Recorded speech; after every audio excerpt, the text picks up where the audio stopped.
Alright guys, welcome back to the channel, Daybreak Aviation. We finally got the 182 up to Gadsden, which is our home airport. It is an annual, it's all done, but we still have some more avionics stuff to do. I put the interior back in it, got it painted, so I'll show you that. Got the wheel pants back on, and some of the interior kind of done, but so put the wheel pants back on, recheck the bearings. We had one that was kind of iffy, but it was fine. Repacked the bearings and all that. The interior was, we painted it so that it would match the new bottom, because I had put in a new interior on the bottom, which was a light gray. The handrest and our armrests were already like a darker gray, so we went ahead and painted the top a darker gray so that it would kind of match. You can see all the way to the back how it all looks.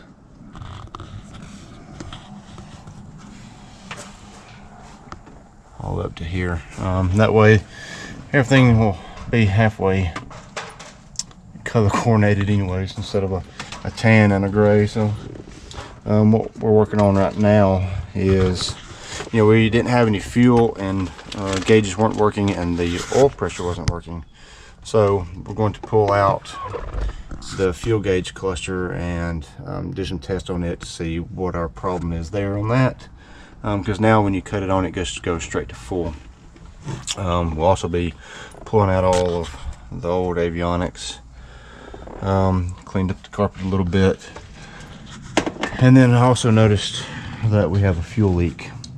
This is the fuel bladder that we did not change out, so it's the one that's been in there for 10, 12, 15, 16 years, maybe even 20. I gotta look back at the logbooks and see, but anyways, that fuel bladder wasn't changed. So when I have a leak, we'll either have to pull the bag and see if it's leaking, you know, has a cut in or something we can patch, replace it, or with any luck it might just be, you know, like an O-ring or something right here. My luck is it's probably not that. I got Cody doing a little cleaning, and he was supposed to be doing the seats. He says he finished the seats. He finished a seat, not 4 seats. All right, so what we're doing here, all the wires, the light is bright. All right, got this in here so we can see. So all the wires that come into the back of the fuel gauge cluster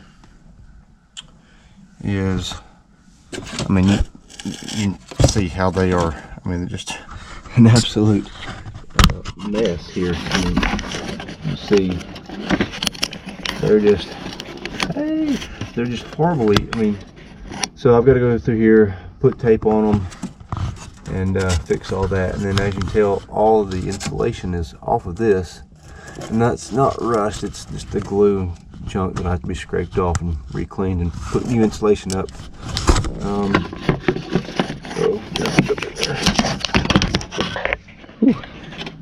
So when I pulled the overlay panel off, it broke, and most of that's due to just it being old and brittle.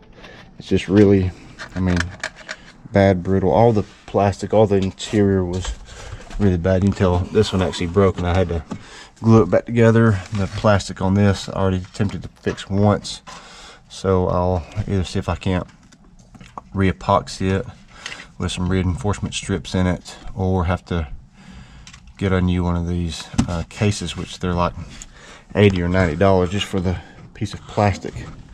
I also took the door trim off and made it match up. So that's what we'll be doing right now, is pulling all of this off and out. All right.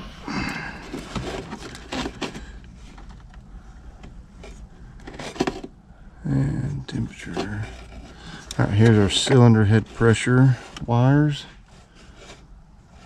And so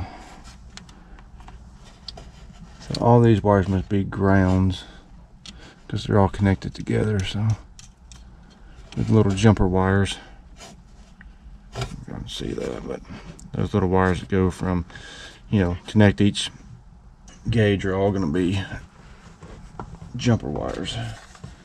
And this is going to be our cylinder temperature. If not, I guess we'll just cut them. Probably just cut it here. That way I just have to join this together. And we'll cut it down here so we can resolder it. Put it back together. Alright. Now,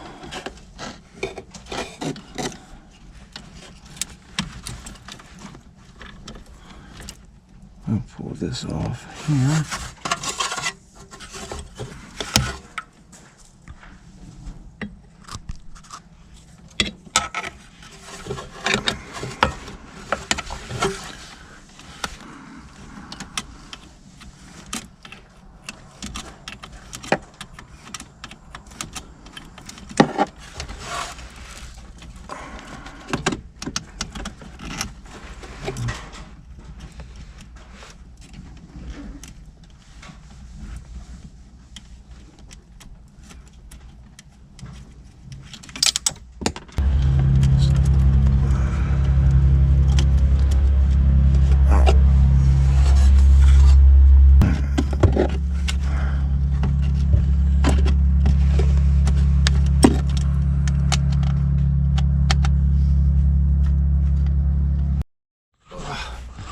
So now we gotta crawl under here, find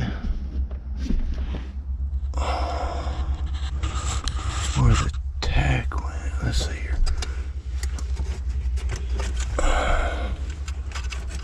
Okay, and then it goes through the firewall right here.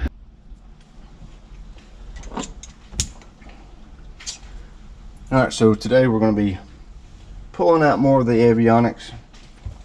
It's not really out with the old and in with the new. It's more of kind of getting all the wire and stuff out from behind it. There's so much janky wire behind it that I've just been left over years of changing things. We want all that out and kind of start fresh and new. So what we're going to do is we're going to take all of our gauges out, and of course we have to mark the wires. If you don't mark a wire, it's bad. Anyways, so we're going to be pulling all that out. We're going to be taking our instrument panels out and actually repainting them and cleaning them up. And then where we might go back with just a new instrument panel to kind of give it that new modern look that everybody's kind of wanting, or we're going to just do the overlays back on it. Don't really know what we're going to do yet. Here we may or may not do like an Aspen unit. We are going to be putting in a JPI 830 engine monitor that we picked up from a guy. We're going to be putting in a 530 WAS, a new Navcom in it, and then our possibly a new autopilot. I think we have the Navomatic 200 or whatever, which was probably the hot rod of the skies in the 76 when they put it in, but it's inferior today. We also have a lot of the lights that are not working, so we got to figure that out too. So that's another reason why we're pulling all this stuff out. It's just so that we can see what's broken, what's not broken, and just get it up to where it needs to be. It's had 14 years of neglect and not use, and so all the insulation under here is it's gone. It's got the glue on it, but all the insulation for the glare shield is just gone, so we've got to really pull that out and fix it. A lot of work. All right, let's get to it.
Alright, well I got all the instruments pulled.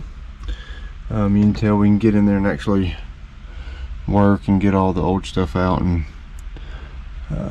double check all of our electrical connections for our lights and stuff like that we got to fix. We can also get in here and put in the insulation on top and clean that up. And then also we got to get these trays out here. All those trays are going to come out. This may or may not stay in, depends on if we have enough money for a like a cheaper autopilot, because I think this thing's pretty well useless. But that's this side. Went through here and labeled everything that we took loose, because if you don't label it, it becomes really pain in the butt to actually figure out where everything goes. So now that we do that, we next to get in here and clean up a lot of this extra junk that's just sitting here from that insulation. And yeah, it's just a lot of work still. So next we'll be pulling this side. I've got to take this yoke off, but I've got a couple of screws that are not wanting to back out, and so I've got to either drill those out or I don't know, do something so I can get this off and get this off, and get it looking like this. So that's to be our next project, is taking all this off the right hand side. And I might not disconnect these, just kind of leave them in place, because we don't have as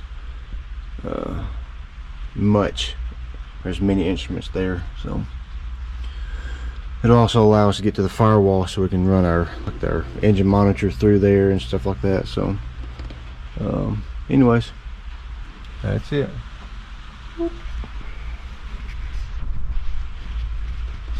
Alright, we'll try to drill these screws out, and we have one of those we'll put in there and actually get it out. But the fun part is drilling in here without screwing anything else up.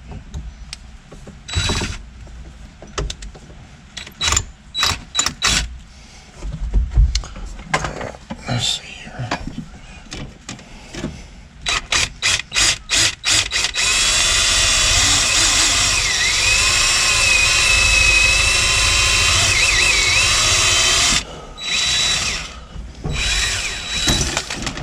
Alright, let's see if that's going to be enough.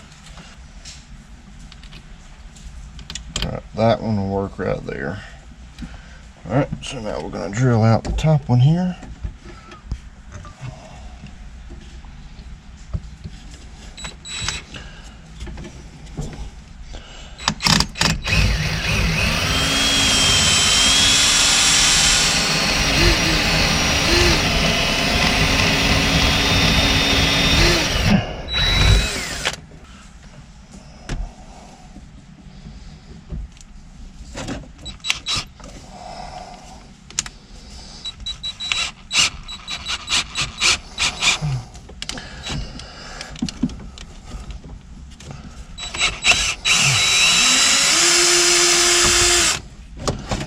Well, there's one screw successfully done.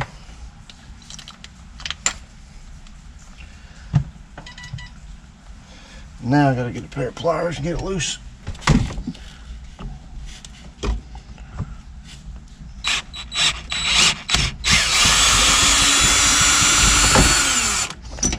All right. I believe those screws can go to the trash.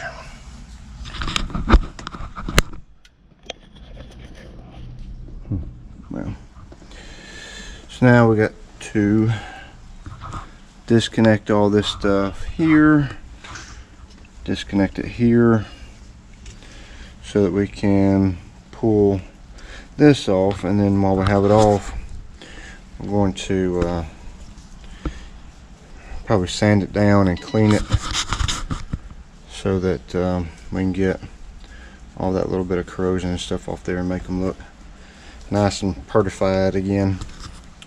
We've already got that one off. That one's easier because it didn't have any electronics in it, so that's what we'll be doing next. But first, time to go to lunch.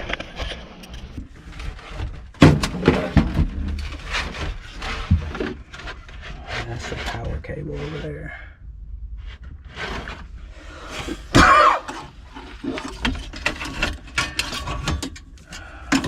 Like a bird's nest up in here with wire. And this is why we're taking all this useless stuff out that we're not using, is to clean all this up, because there's a bunch of cut wires that don't go to anything in here. There's a pile of wires down there, and some of these systems we're not even going to use anymore.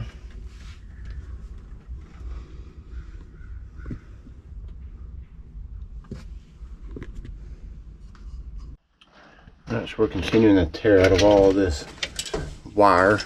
Tim's going at it with a daggum chainsaw, seems like. Taking out all the old stuff that we don't need anymore. It's no longer, like, we don't need carb temperature because it's all going to be in with our JPI. Manifold's going to be in with JPI. And then we're also going to replace the, there we go. Going to replace all that,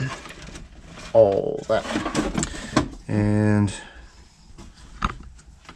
put another panel in, and then a couple of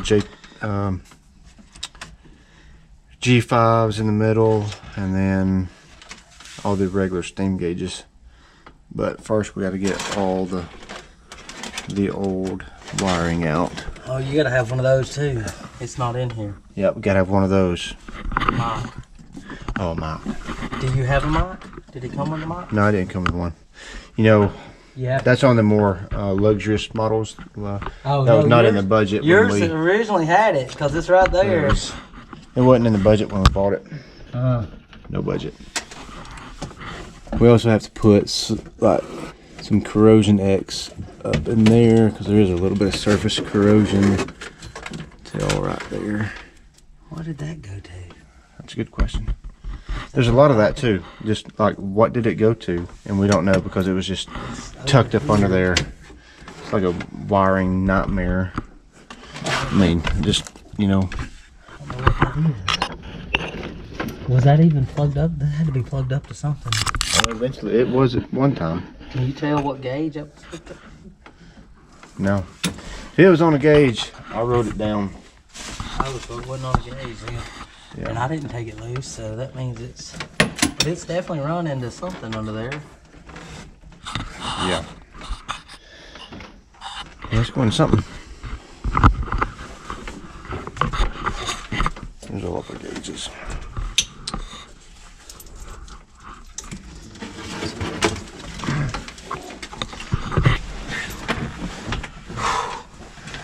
Got no better.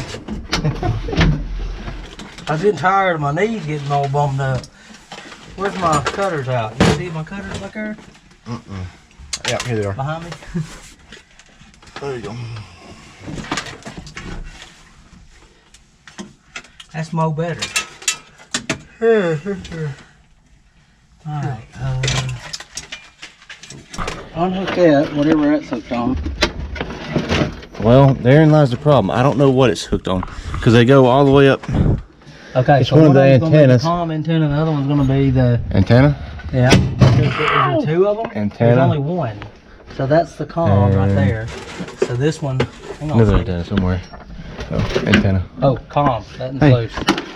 So put comm antenna on the end of that. Comm. We're going to be replacing all that wiring anyways. I don't want to leave it where it's at, so we'll know we'll run it in the same place. So put comm 1 on that one. Is it comm 1? No, probably not, but okay. It's going to be. Will be when I'm done with it. And this number 1 is nav, I think. This is for the nav indicator. I thought it was raining there for a second. Yeah, glide slope. So put GS on this one. G is for glide slope.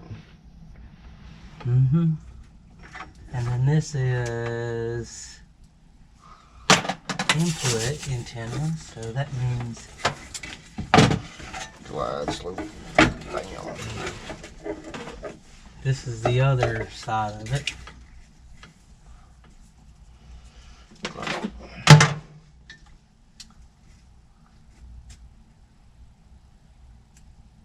So this is the, You want to label it? yeah, just put input antenna.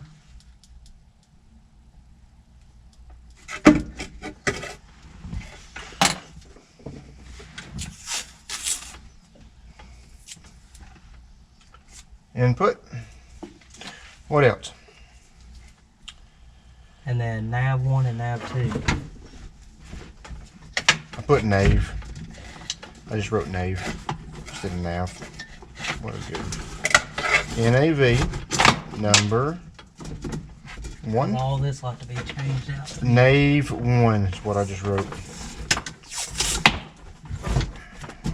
Nave 1. Here's nave 1. And then I'll write nav 2. Nav 2. Oh, it don't matter. You don't get it. We gotta write every one of those because it's already disconnected. But you'll have to keep that. So that goes nav 1, nav 2. Okay. So Well, just, never you can mind. put nav 1, nav 2 on this. Where's Right, here's nav 1. And nav 2. Navadose. Got it. We'll have to keep that. That has to go back in there. I'm gonna put it in the keep section. It's always nice when you come in and see this right here. That's gonna be a fuel leak.